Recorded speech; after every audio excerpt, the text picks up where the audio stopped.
Makanya ada kebiasaan orang Lampung itu nyembelih kebo, nyembelih sapi. Apa itu boleh? Boleh. Salah satu penonton saya di YouTube bertanya, Ustadz, itu sembelihan tempat orang meninggal itu haram hukumnya. Sembelihan terkait dengan sedekah kematian itu haram hukumnya. Lu ngapa? Kata saya, karena Nabi nggak pernah melakukannya. Nah, sekarang kita jawab. Nanti dia nonton juga di YouTube soalnya. Sembelihan yang pahala sedekah daging itu diniatkan buat orang mati sudah dicontohkan oleh Nabi Sallallahu Alaihi Wasallam atas Khadijah yang sudah wafat meninggal dunia. Aisyah berkata, kana Nabi Sallallahu Alaihi Wasallam idza dzabaha syata fayaqul fa arsilu biha ila asdiqai Khadijah. Bahwasanya Nabi nyembelih seekor kambing. Lalu Nabi memerintahkan bagikan ke tetangga-tetangga, ke kerabat-kerabat, sedekahan atas Khadijah yang sudah wafat meninggal dunia. Sahih Muslim, nomor hadis 4464.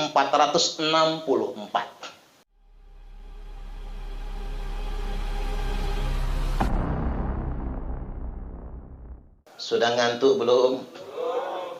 Ya, kalau ngantuk tahanin. Tapi saya sumbang saran ngusul, Pak. Kalau yang ngantuk ngudut boleh. Daripada ketiduran mending ngudut, yang penting tidak ketiduran. Tadi saya lihat di dalam Pak Haji Roni ngantuk soalnya. Tapi malah kena kopi dia gicanya itu. Lagi lantak gua kopi. Jadi silakan yang sudah dapat kopi yang ngopi, yang ngudut. Tuan rumah juga pengertian, Pak. Disiapkan rokok dalam cangkir itu. Di pengertian. Jadi buat bapak-bapak yang nggak bawa rokok kan bisa nebeng ke situ. Baik Bapak Ibu rahimakumullah, malam ini kita semua ta'ziyah di malam ketiga usai wafatnya, yakni Ibunda Hajjah Misbah binti Baduddin. Pakai Ismail tadi ya Pak ya. Kita doakan semoga almarhumah diampuni segala dosa-dosanya, dihapuskan segala kesalahannya, dilipat gandakan pahala amal kebaikannya, saat ini diluaskan di kuburnya, dan di akhiratnya nanti dimasukkan ke dalam surganya Allah kekal abadi selama-lamanya. Allahumma amin. Malam ini saya hendak menyampaikan ta'ziyah, tausiah sekaligus. Apa sih manfaatnya kita berkumpul, membaca Yasin, berdoa malam ini? Karena belakangan banyak yang mempertanyakannya. Ini sekaligus ini Pak.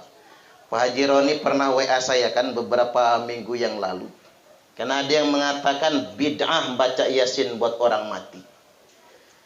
Cuman aku menjelaskan di WA panjang juga Pak Haji. Nah, ternyata pas nian maknahi ini. Pas nian maknahi ternyata beliau tanyakan itu. Nah kita jawab di majelis ini. Bapak Ibu hadirin wal hadirat rahimakumullah. Diriwayatkan dari Uthman bin Affan radhiyallahu an.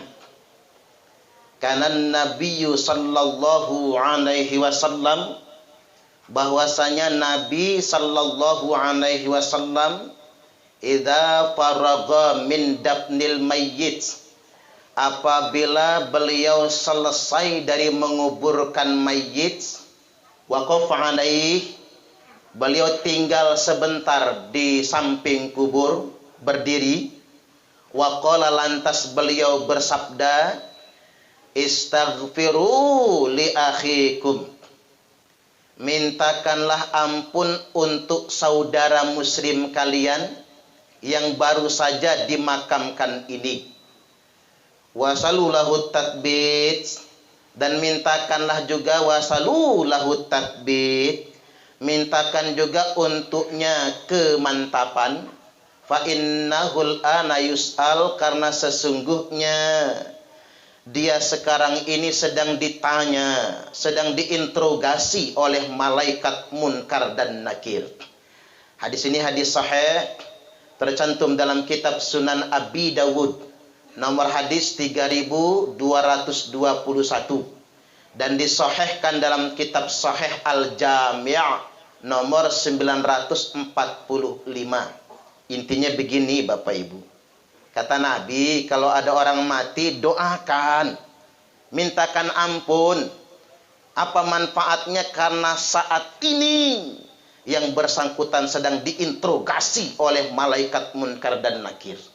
Dan doa kita yang masih hidup ini sangat bermanfaat, menolong yang bersangkutan agar mantap menjawab pertanyaan malaikat munkar dan nakir. Ini interogasi malaikat loh Pak. Kita aja diinterogasi polisi, keder kita. Ini bukan lagi polisi yang interogasi Pak, tapi yang menginterogasi itu malaikat. Bayangin aja itu, malaikatnya serem-serem lagi. Nah, doa kita yang masih hidup ini ngebantu yang bersangkutan itu agar mantap menjawab pertanyaan malaikat munkar dan nakir. Nah, berapa lama diinterogasi? Mungkin ini proses pemeriksaan lah istilahnya ya Pak. Berapa lama diinterogasi? 7 hari 7 malam. Makanya Imam Tawus rahimahullah berkata, innal mauta yuftanuna fi kuburihim sab'an. Sesungguhnya orang mati diinterogasi di kuburnya selama 7 hari 7 malam paling sedikit. Fakanu yastahibbuna ayyut ama anhum tilkal ayyam. Maka disunnahkan bagi keluarga yang ditinggalkan agar sedekah makanan yang diniatkan pahalanya atas yang meninggal tersebut pada hari-hari itu. Nah, ini ngejawab mengapa malam ini Pak Reza bersedekah. Ada kopi, ada kue, ada minum. Tapi itu kok piringnya udah mau kosong ya Pak ya. Nggak semalu-malu Pak. Itu sedekah ikhlas Pak Reza dan keluarga. Lantak saja. Jadi mengapa ada makan minum? Karena belakangan muncul paham-paham yang mengatakan haram makan minum tempat orang mati. Galak amat. Bid'ah haram. Malah ustadznya ceramah begitu Pak. Nggak boleh makan, nggak boleh minum. Terpaksa jamaahnya ngempet. Walaupun aus nggak jadi minum. Ngempet rasa, nunggu ustadznya pulang. Selesai ustadznya ceramah pulang, baru jamaah minum semua. Begitu ustadznya mau masuk mobil, dikasih amplop, diambilnya juga. Kata jamaah, dia nerima amplop, kita minum gak boleh. Itu bahasa Inggrisnya sekilit itu Pak namanya. Dalam kamus apa sekilit itu ya? Jadi nggak bisa fatwa itu dibikin-bikin kayak gitu. Jadi tujuannya justru sedekahan atas dasar keikhlasan ini justru akan meringankan si ahli kubur yang bersangkutan.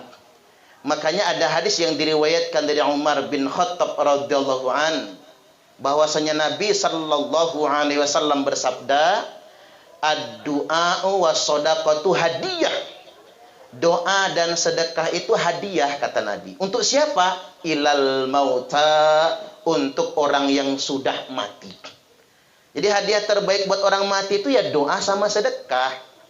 Maaf ya Pak, karena ngejedok depan saya itu bunga papan. Papan bunga ya. Papan bunga ini manfaatnya buat Pak Reza Humaini, menghibur yang ditinggalkan. Tapi bunga papan ini nggak ngaruh kalau buat orang yang sudah meninggal dunia.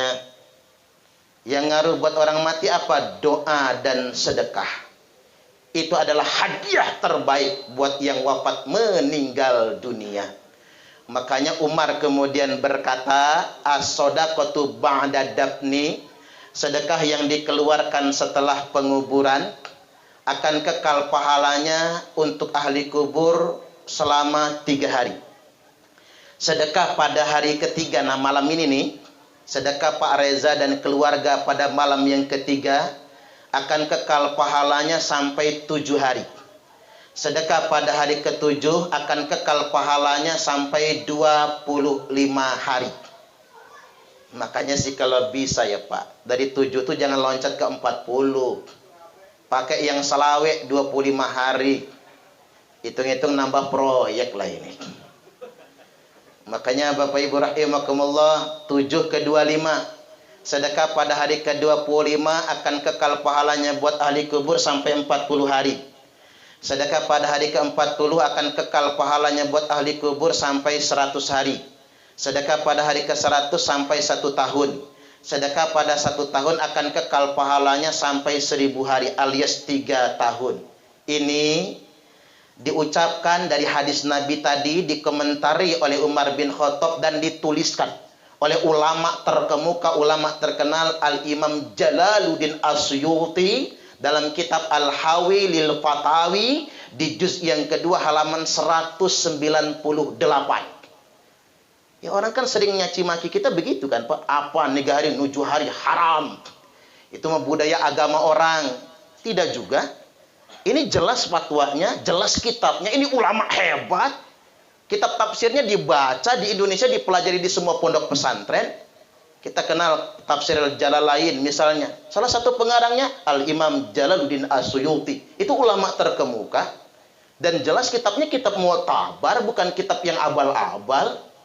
Kalau ulama zaman dulu tuh ulama beneran Pak. Kalau zaman sekarang banyak yang abal-abal. Ngakunya ustadz cabul tapi. Kan abal-abal kan Pak ya. Saya juga bingung apalah dunia zaman sekarang ini. Bahkan orang atas nama agama, atas nama kotak infak, ternyata disimpangkan. Buat kepentingan yang salah. Ini kan bahaya itu. Karena memang betul kata Nabi, la ya'rifunal ulama'a illa bitaubin hasan. Nanti di akhir zaman orang tidak kenal ulama kecuali tinggal pakaiannya saja. Jadi ulama itu tinggal pakaian. Ulama tinggal simbolnya saja. Sejatinya ulama, ya ulama zaman dahulu. Sejatinya ulama itu. Baik, saya kembali lagi bahwasanya kita masuk ke hadis sahih dulu. Diriwayatkan dari Aisyah Ummul Mukminin radhiyallahu anha. Ini istri Nabi ya Pak. Istri Nabi yang paling muda. Bapak-bapak apal nggak jumlah istri Nabi ada berapa? Berapa Pak? Jangan bahas istri Nabi lah, takut bapak-bapak kepancing ya. Kalau Nabi boleh Pak, karena Nabi adil. Kalau kita ini bukan Nabi.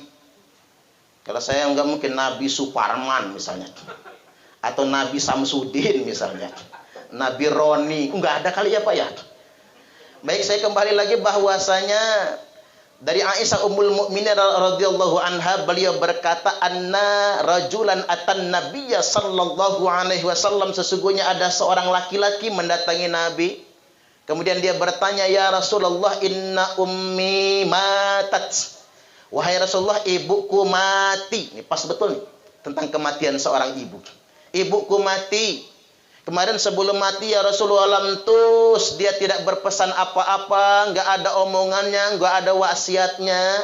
Wa aldunnuha law takallamat tasaddaqat. Tapi kalau aku punya pikir-pikir ya Rasul, punya angan-angan, seandainya ibuku masih bisa ngomong, mungkin dia sangat ingin bersedekah. Iya juga ya Pak. Orang mati itu kalau masih bisa WA, japri dia.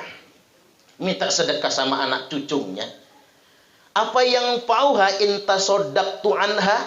Lalu dia bertanya, ya Rasul, apakah ibuku dapat manfaatnya bila aku yang anaknya inisiatif bersedekah atas nama dia? Jawab Nabi, na'am tasodak anha. Ya, sedekahlah atas nama ibumu.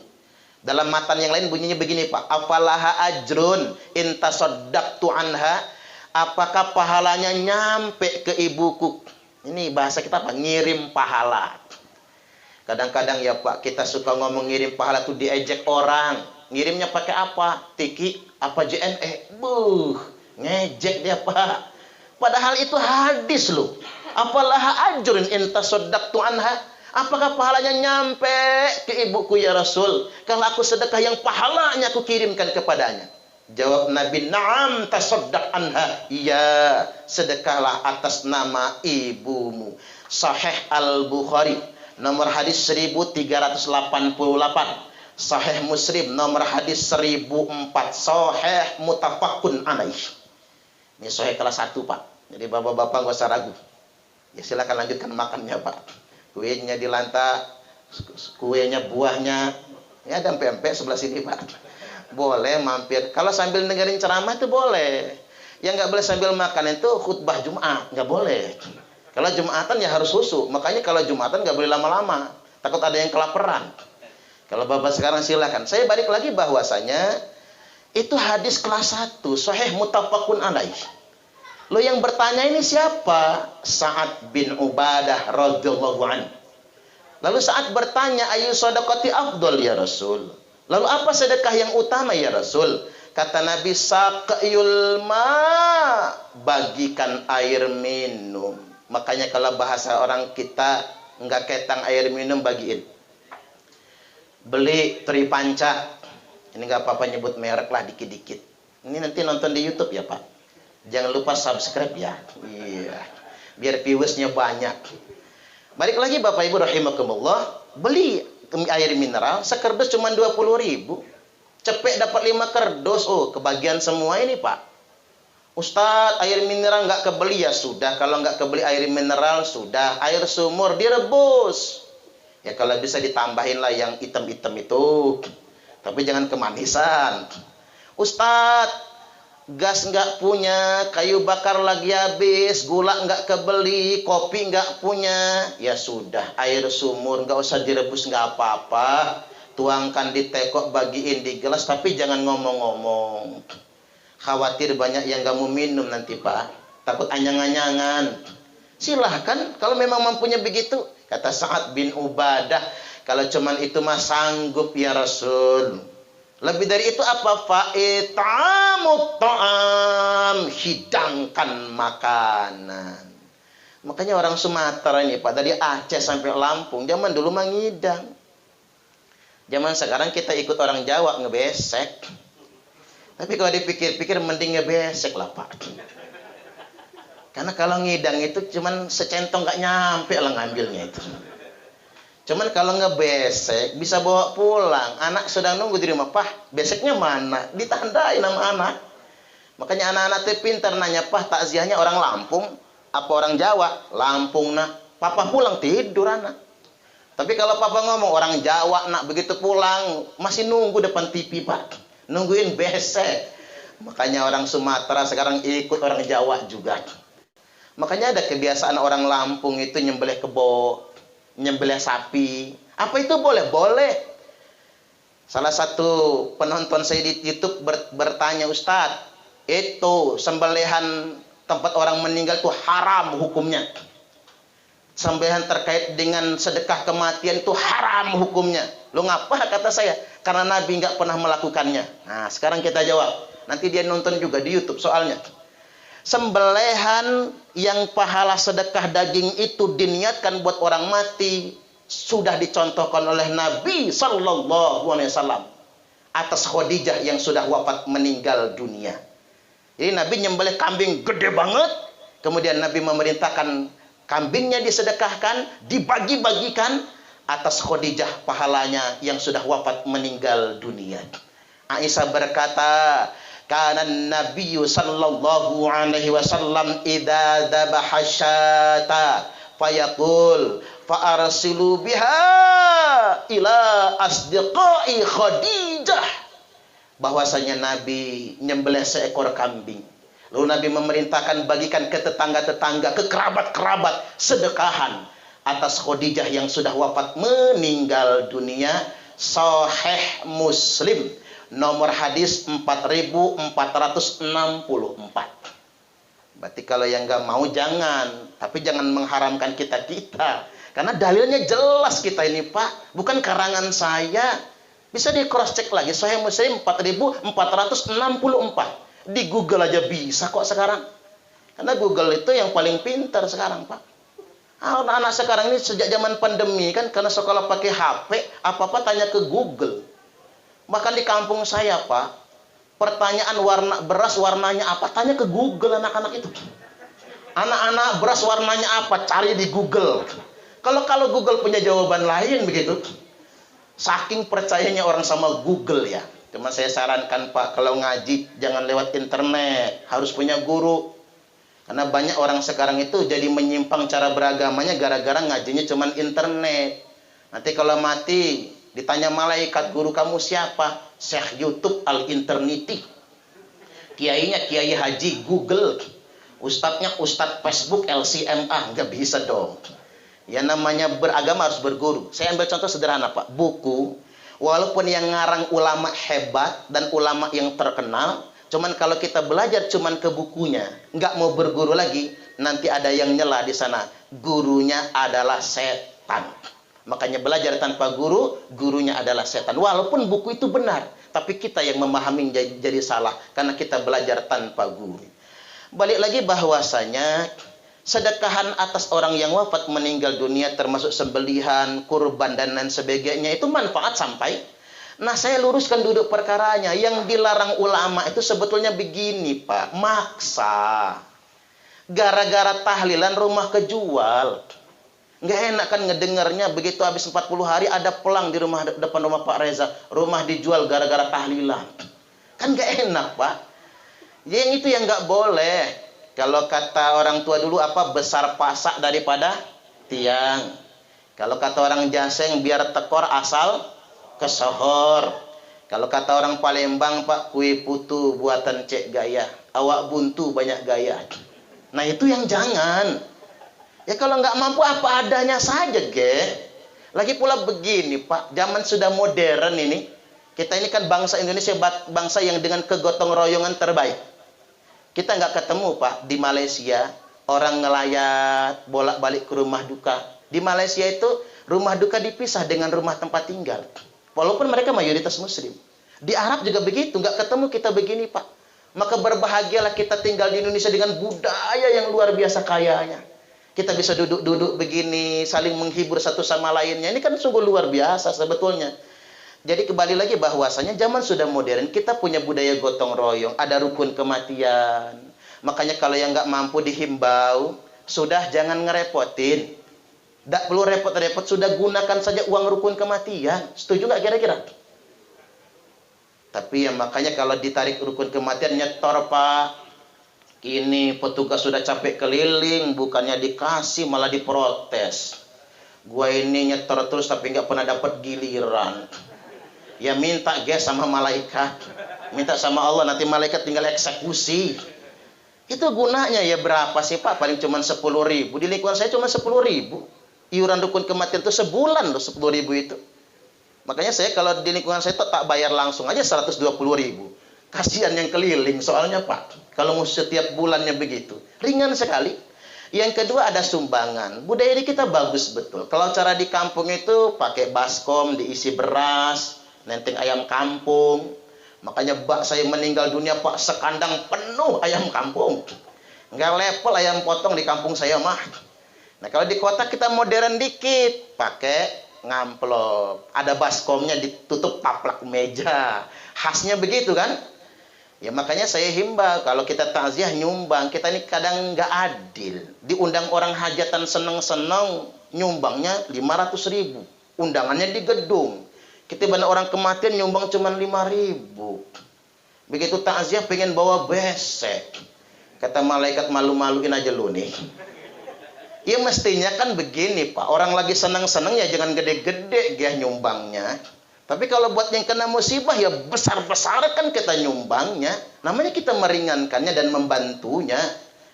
Nah kemudian yang berikutnya ada lagi kalau di kota ini sumbangan dari wali kota dan lain sebagainya. Itu untuk meringankan. Tapi kalau bagi orang yang mampu nggak masalah dia ingin sedekah ya kebo tadi, sapi tadi. Memang kalau orang Lampung itu kan memang dipelihara Pak. Diniatkan nanti kalau Nyai mati, Siti mati, Sidi mati, sembelih kebonya buat sedekahan. Memang begitu. Bahkan kadang-kadang jadi piil. Nggak masalah kalau memang mampu. Jangan dipaksakan asal. Nah kalau memang orang kaya tidak masalah. Saya pernah ceramah di Pahoman. Yang meninggal dunia itu mantan bupati Pak. Semua yang takziah dikasih majmuk sarip tebel itu. Tuh, kalau nggak salah malam ke-40 itu. Dikasih majmuk sarip yang tebel. Kan mahal itu. Terjemahannya soalnya. Kemudian semua dikasih bapak-bapak sajadah sama sarung. Ibu-ibu dihadiahi telkung sama kerudung. Dikasih besek double semua. Itu yang takziah saja Pak, yang mimpin Yasin 3, yang mimpin tahlil 3, yang ceramah 5 kan gitu ya. Ya orang kaya nggak masalah, mantan bupati. Begitu ngantri pulang di pintu gerbang ditunggu oleh keluarga. Semua yang datang diamplopin, katanya buat ngongkosin. Subhanallah, saya langsung ngebatin Pak. Yang takziah saja diamplopin, apalagi saya yang ceramah ini. Waduh, buka kartu kita ya Pak ya. Ya boleh dong, wong dia mantan bupati dan belum pernah ditangkap KPK. Belum ada sita-sitaan. Ya bagi orang mampu nggak masalah, dia ingin sedekah. Nah yang duduk perkara begini nih, yang kadang orang mengharam-haramkan tanpa dasar, hanya mengikuti hawa nafsu saja dalam beragama. Ujung-ujungnya kan bisa memecah belah yang seperti ini. Kita ini kan beragama itu begini sih, lana a'maluna walakum a'malukum. Untuk kami amal kami, untuk sampean amal sampean. Orang itu cara berpikirnya nggak mungkin sama, betul nggak Pak? Nggak mungkin sama. Orang punya penafsiran, interpretasi masing-masing. Hidup ini terlalu banyak keberagaman. Maka jangan pernah anti dengan keberagaman. Karena kalau kita anti keberagaman, menginginkan keseragaman, ya kerjaan kita marah-marah terus dong. Karena orang harus sama dengan apa yang kita pikirkan. Harus satu warna dengan kita. Tidak boleh yang sedemikian rupa. Hidup biarkan banyak warna. Satu sama lain akan saling mengingatkan. Satu sama lain akan saling menasehati. Makanya saya punya rumus dalam hidup Pak. Orang tersinggung, marah boleh, benci jangan. Kesel boleh, benci jangan. Ngambek boleh. Bu, dengerin ya Bu, yang di belakang Bu. Ngambek boleh, benci jangan. Ibu-ibu boleh ngambek sama suami, tapi jangan benci. Karena marah, kesel itu emosi. Tapi kalau benci itu penyakit hati. Makanya karena saya ceramah di rumah Pak Polisi ya Pak. Saya sarankan sama Pak Polisi, walaupun memang sudah ada aturannya. Kalau tetangga berantem, jangan dipidanakan dulu. Karena ngapa berantem itu kan emosi kan Pak. Letupan emosi, berantem tersegocohan dia misalnya Pak ya. Jangan dulu kan dipidanakan. Walaupun sekarang polisi hebat-hebat Pak. Udahlah Pak, Bapak kan tetanggaan. Damai saja. Karena mengapa kalau sampai di pengadilan, masalahnya bukan lagi emosi. Tapi masalahnya adalah benci. Ujung-ujungnya nggak nyaman, tinggal tetanggaan, ngejual semua Pak. Pindah akhirnya kan repot rumah kejual murah. Makanya sebetulnya memanage emosi itu penting agar tidak menjadi benci di kemudian hari. Beda pendapat itu wajar, tapi jangan menjadi kebencian satu sama lainnya. Saya balik lagi.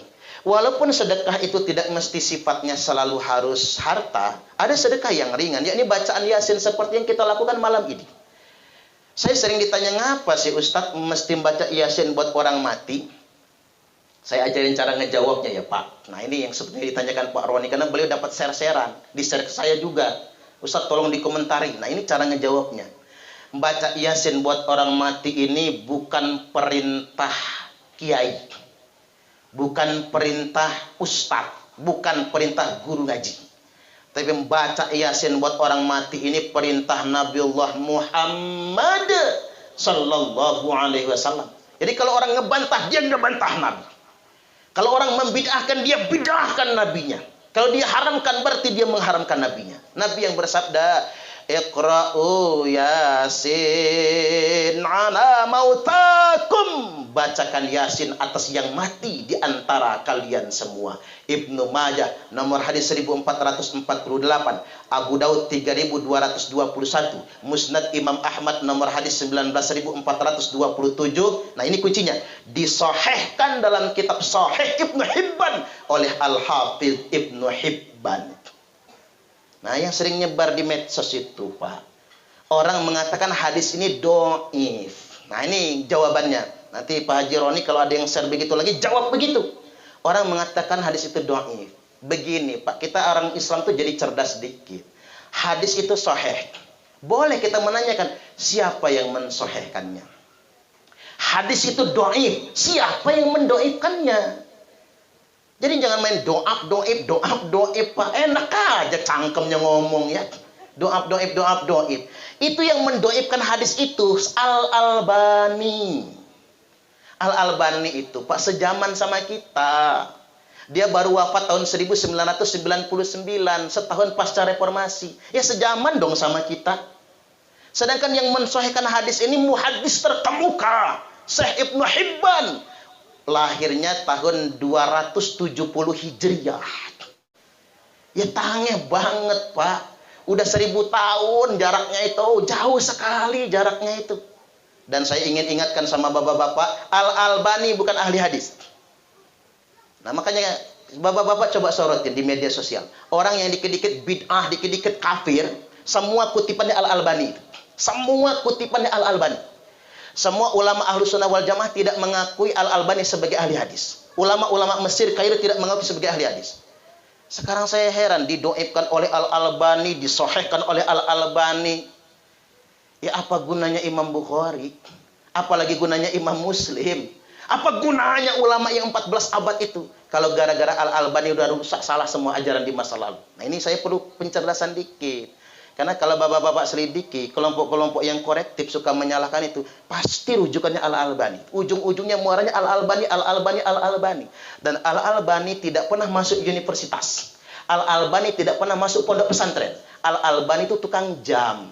Cuman rajin belajar hadis. Tapi tiba-tiba dipercaya sebagai ulama. Hati-hati, Pak. Abal-abal. Ini harus belak-belakan. Karena begini, bapak-bapak itu kan banyak belajarnya kan nggak pondok kan, Pak.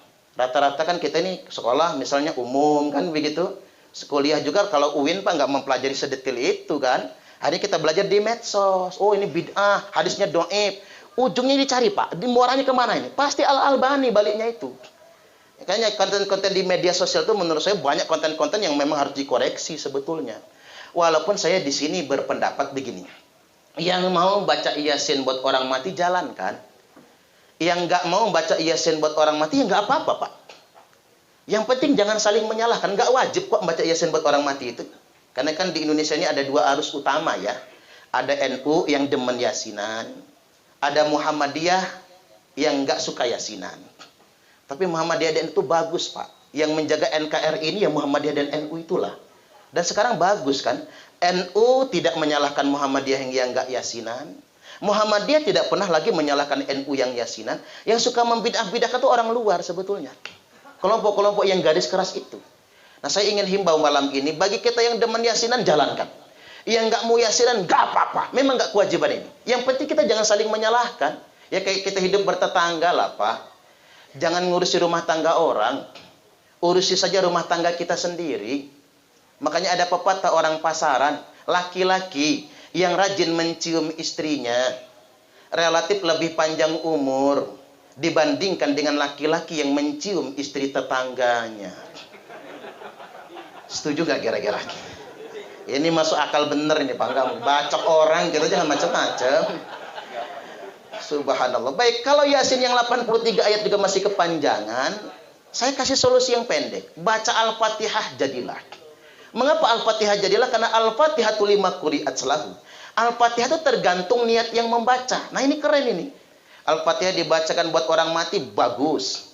Al-Fatihah dibacakan buat orang sakit, bagus. Al-Fatihah dibacakan buat orang yang sedang naik haji, bagus. Al-Fatihah dibacakan buat anak kita yang sedang mondok, Pak, bagus. Al-Fatihah dibacakan buat anak kita yang sedang tes ASN, bagus. Al-Fatihah dibacakan buat laki-laki hidung belang mata keranjang, bagus. Ibu-ibu di dalam tak ajarin, kalau punya laki hidung belang, rajin-rajin bacakan Fatihah, hilang belang di hidungnya, nggak akan keranjangan lagi matanya. Termasuk Al-Fatihah Pak, dibacakan buat bini yang mulutnya cerewet kelewat, bagus. Makanya bapak-bapak yang punya bini cerewet, ngomel aja di dapur, deketin jidatnya itu Pak, Al-Fatihah, langsung mingkem mulutnya. Kalau nggak mulutnya yang mingkem, kita digebuk pakai sapu sama dia. Tergantung kita ikhlas apa enggak ngebacanya itu. Baik, kalaupun Al-Fatihah masih kepanjangan, mampu saja sekalian. Masa Fatihah juga masih kepanjangan?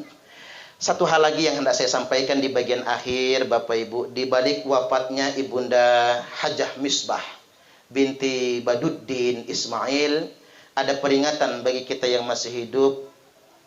Akan tiba gilirannya, kita pasti akan mati juga. Betul tidak kira-kira? Hanya orang yang tertipu, yang menganggap ingin hidup lama di muka bumi ini.